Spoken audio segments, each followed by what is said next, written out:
Hi homeowners, it's the Home Improvement Dr. Darren here again. This is part 3 on sourcing good tradespeople correctly. Today I'm going to talk about other options on how you can source good tradespeople. I was only going to make this video about the social media side of it. However, I'm going to add a little bit more and try and condense more into one video to save having to make too many videos on one section. On one topic, and at the end of the video I'm going to give you a list of all the options, all the important options that you have for sourcing good tradespeople and the benefits of those. So stick with me to the end of the video, and I'll give you those options at the end. Okay, we're going to talk about the social media side first, and the benefits and obviously the downfalls of social media, and what you need to look out for. I mean, obviously the obvious sort of things there is, the options there are Facebook, which is a fantastic way now. I think most businesses will have converted to social media. They're advertising on social media, even if they advertise elsewhere. It's still a great way. I mean, back in the early days, my kids tried to tell me to convert to advertise on social media as opposed to in the local paper or and I in them days I couldn't see the point in it. It was out of the what we'd done, what traders had done for years. However, I think nearly everybody's converting whatever aspect of business they have. They should, or they have converted into the social media side. So you got the Facebook, social, TikTok, Instagram. Nextdoor is a decent one for local tradespeople, normally smaller tradespeople, but it's always worth a look on there and ask questions on there. Concerning the social media, generally Facebook, they've got more. I think the interface is better on Facebook for businesses. You can put your gallery on there better. You can sort of construct it better. However, TikTok and Instagram is great. I know a lot of people who function with those, as well. Especially building up, sort of followers. So if you're looking for tradespeople, you always should be asking for recommendations, as in the previous video. But social media is great. It's also a great option. As with anything, with any option, you're going to have to apply your own diligence. Research, always research, and take time to mull over things and make sure you're going to be making the right decision when it comes to the time of narrowing some tradespeople down to call for a survey or to do the work. Always give yourself some time. That's important. I mean, I'm going to talk about reviews. I mean, I would say 90% of companies on all internet, aspects of advertising will be genuine. These people will be genuine. However, there is an element of deceit on there. It's possible to pay companies to review your company on social media. It's an awful world we live in, but that's true. It's quite normal if you're going to advertise on the social media and certain things.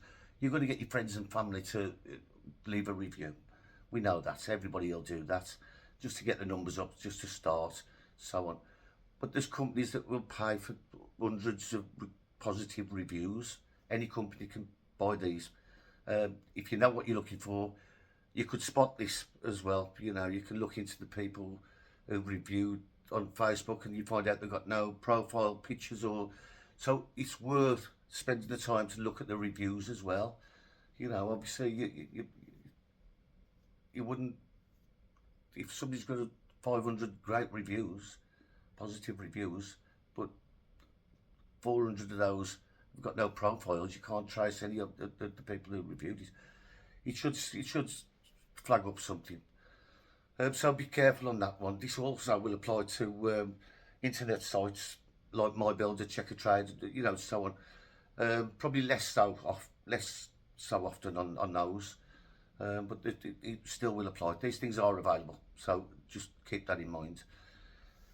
Um, if you want anything doing and you've got some time, follow these people on Facebook or TikTok or Instagram. Follow up, so you can keep an eye on their work and their progress and see how they conduct themselves. Um, yeah, that's got to be the best way forward. Keep an eye, even ask questions and interact with them, and so on. And if you know anybody else who's following them, have a discussion with them. Generally, these companies are showing the work off because they're proud of it. Like I say, you need to look out for little details, what they're not showing, and so on. If they've not got any good reviews and they don't know that they could buy some, then maybe that's a flag as well. So, get onto that. I want to talk about other options as well. Now, I'm old school. I've been in the game over 43 years, and back in the day, you'd only advertise in your local paper, the Yellow Pages, the Thompson Local, and maybe a magazine if you could stretch your budgets to, there's a lot of local magazines for, I would say, for every city, every town and city around the country. Now, it's a bit old school, this. A lot of people don't do it because they don't have the papers so much or the magazines. They don't read the magazines. We want to go onto our phone or iPad and look at the news on there and certain things on there. However, if I'm honest, the old school methods have a great positive point.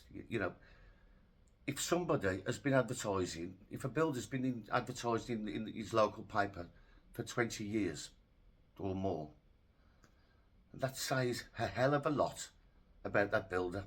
He's established in that area, and that applies to any tradesperson.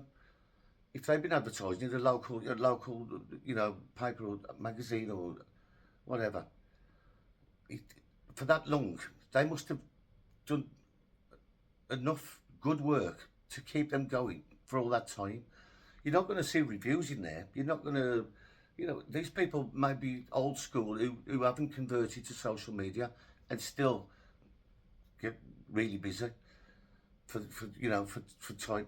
So it has a massive importance to them and also to potential clients, because they could look in the local paper. They could actually phone the paper up and ask how long they've been advertising. If you find out that they've been trading or advertising for 20, 30 years, there's a good chance they've got the hang of that particular trade. And there's a very good chance that they haven't been doing any shoddy work or been ripping people off. Otherwise, they possibly wouldn't be still advertising in that paper or magazine. So there's a massive benefit for sourcing good tradespeople from that old school way. It's a fantastic way, I think. It takes a little bit more time. You haven't got the background. You're not going to see pictures, so on and so forth. You might find that this company they might have a website or a Facebook site. Look in there, then go look on their gallery, then look at their reviews. There's a good chance if they've been in there a long time, they're going to be good to go. They're going to be a good option for you. But again, do your research. It's absolutely imperative. Do your research and give yourself some time. If you've got the option, give yourself some time before even taking the next step, which is contacting tradespeople to come and survey. But you need to narrow these people down first to say 3, 4 or 5 or 6. But you don't want to be consuming too much of your time or theirs if you've got too many people coming to survey. If that's the case, I mean, if you want 4 or 5, that's fine. as long as you're not going to use this as an option to auction these against each other, you know, to get the cheapest price. That could cause the problems anyway. But anyway, use your diligence, you know, and I can't stress this enough, you know, sourcing, spending time to source good tradespeople is absolutely essential for one of your first steps. I'm going to just tell you a quick story. It's the 30th of September 2024. On the 28th of September 2024, 2 days ago, I went to do some work for my nephew, not for my nephew, with my nephew. And the client had an extension done, and he was absolutely disgusted. He had to stop the builder from carrying on. It was £40,000 down. Not down, he's had some work done, but it's a very low quality. The quality is really low. It sounded like some of the things that the builder had done, it sounded inexperienced. And the client was really disappointed. Asking him how he found out about the builder in the first place, he said my friend had recommended him to him, which is the same old story. I hear this not week in, week out, but month in, month out. I hear it all the time, consistently. Over 43 years I've heard it. So he's asked for a recommendation. Who done your extension? He said, oh, this geezer's done it. Showed some photos of the work. He said, okay, happy days. Brought him round to quote. The quote was within these parameters of his budget. He gave him the start, and things went wrong from the ground, from under, in the ground, the foundations upwards, to the point where he had to stop the builder from working anymore. It's not finished. We've gone back and we've been doing some work on that, and the work looks really, really awful. So this mistake is made constantly with clients. This is what these videos are about, to educate you, the homeowner. You know, just thinking that a recommendation is great because it's your friend. It's not always. You've got to be absolutely diligent. All the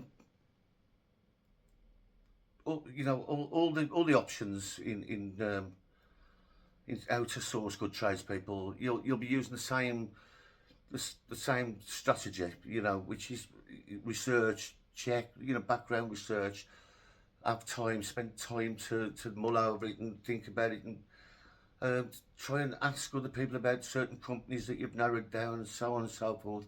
It'll bring things together to get yourself a good background on each individual company or tradesperson. So listen, thanks for watching again. Like I say, I'm going to put at the end of this video, you know, a list. So, you know, that'll be in a few seconds once I've edited it. But please give us a thumbs up, follow, and please make some comments. Cheers. I look forward to seeing you soon.